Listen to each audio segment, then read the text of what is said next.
नमस्कार। ओम शांति। विश्वास साहब अपने आप को बहुत ही भाग्यशाली मानते थे क्योंकि उनके 2 पुत्र थे और दोनों ही पुत्र बहुत लायक यानी आईटी करने के बाद दोनों को अमेरिका में करोड़ रुपए पर मंथ की सैलरी पर जॉब लग गई थी। विश्वास साहब जब सेवानिवृत्त हुए तो वो चाहते थे कि उनका एक पुत्र आ जाए और भारत में उनके साथ रहे। लेकिन जो व्यक्ति एक बार अमेरिका चले जाए और करोड़ों की सैलरी लेने लगे, उसे कहाँ यहाँ आना भाता है। जब उन्होंने अपनी इच्छा अपने बेटों पे प्रकट की तो बेटों ने कहा, पापा आप और मम्मा यहाँ क्यों नहीं आ जाते। विश्वास साहब ने अपनी पत्नी भावना से पूछा। भावना ने भी कहा, कोई बात नहीं, चलते हैं अपन अमेरिका, बच्चों के साथ रहेंगे। विश्वास साहब और भावना जी अमेरिका गए, लेकिन जो भारत में रहा हो, जो यहाँ की परंपरा, यहाँ की संस्कृति से जुड़ा हो, वो भला जल्दी कैसे पाश्चात्य संस्कृति में ढल सकता है। और उनका मन वहाँ पे नहीं लगा। कुछ समय रहने के बाद दोनों पति पत्नी वापस भारत आ गए और अपना जीवन बिताने लगे, क्योंकि उनको पेंशन भी मिलती थी, सब कुछ था, घर था अपना। लेकिन कहते हैं ना कि समय किसी का नहीं होता। कब किसी का समय अच्छा आए तो वो उसे रंक से राजा बना दे और कब किसी रंक को फकीर बना दे। यानी समय कभी भी कुछ भी कर सकता है। समय बहुत बलवान है। और दुर्भाग्यवश उनकी पत्नी भावना को पैरालिसिस अटैक आ गया। और पैरालिसिस अटैक इतना सीवियर था कि वो अपंग ही नहीं हो गई, बल्कि वो बात भी नहीं कर सकती थी। पूरी बॉडी में लकवा लगा था। और विश्वास साहब, क्योंकि एक बहुत ही निष्ठावान व्यक्ति थे, ईमानदार व्यक्ति थे, अपनी पत्नी की सेवा करते रहे, पति धर्म निभाते रहे।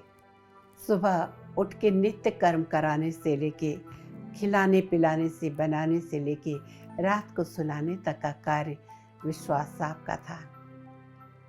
दिन बीतते रहे, कुछ वर्ष बीत गए। दोनों बच्चे में से कोई बच्चे भी लौट के भारत नहीं आए। दोनों इंतजार करते थे कि कभी तो आएंगे। विश्वास साहब ने दोनों बेटे को फ़ोन करके भी बताया था कि तुम्हारी मम्मी को पैरालिसिस हो गया है, बात भी नहीं कर पाती, उठ भी नहीं पाती है। और एक दिन रात को दुर्भाग्यवश 2 बजे रात को विश्वास साहब को हार्ट अटैक आया और वो अपने ही बिस्तर पे, भावना जी के बाजू में जो खाट लगी थी उसी पर उन्होंने प्राण त्याग दिए।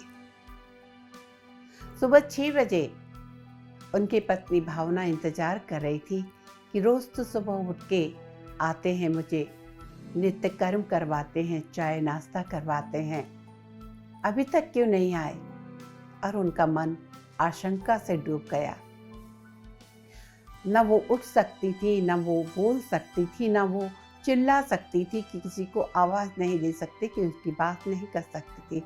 लेकिन उन्हें पक्का लगा कि कुछ न कुछ गड़बड़ है। और किसी तरह से उन्होंने बहुत मुश्किल से अपने आप को उस खटिया से नीचे गिराया। और खटिया से नीचे गिराने के बाद सरकते सरकते विश्वास साहब की पलंग तक पहुंची और जाके देखा तो समझ गई कि विश्वास उठ गया है, चला गया है। भावना बहुत आहत हुई, लेकिन करे तो क्या करे। किसी को तो इन्फॉर्म करना पड़ेगा, कोई तो आएगा नहीं। और भावना जी घिसटते घिसटते घिसटते उस कमरे में जहाँ फ़ोन लगा था ड्राइंग रूम में, वहाँ तक आते उन्हें 4 घंटे लगे। 4 घंटे के बाद किसी तरह फ़ोन को नीचे गिराकर, जो पहले ज़माने में फ़ोन हुआ करते थे लैंडलाइन वाले, और बाजू वाले का नंबर किसी तरह से उन्होंने डायल किया। पड़ोसी के यहाँ बेल बजी, लेकिन कोई आवाज़ नहीं आ रही। पड़ोसी को समझ में आ गया कोई गड़बड़ लगती है, और उन्होंने कुछ लोगों को और लिया और विश्वास साहब के घर पर आए। दरवाज़ा ठक ठक कर रहे हैं, कोई खोल नहीं रहा। मजबूरन उन्हें पुलिस को भी बुलाना पड़ा और कुछ लोगों ने दरवाज़ा खोला। दरवाज़ा खोला तो देखा विश्वास साहब पलंग पर चिर निद्रा में सो चुके थे, और वहीं बाजू में उनकी पत्नी भावना भी हमेशा के लिए इस दुनिया से विदा हो चुकी थी।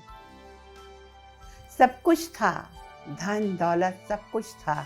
अगर नहीं थे तो उन 2 पति पत्नी को कंधे देने वाले वो 4 कंधे नहीं थे, वो 2 पुत्र नहीं थे, जो कि करोड़ों की सैलरी के बोझ से अमेरिका में दबे पड़े थे। आस पड़ोस के लोगों ने इन्फॉर्म किया, कोई रिप्लाई नहीं आया, और फिर पड़ोसियों ने ही उनका अंतिम संस्कार कर दिया। आज ये बात बहुत कॉमन होते जा रही है। समाज में भावनाएं शून्य होती जा रही हैं।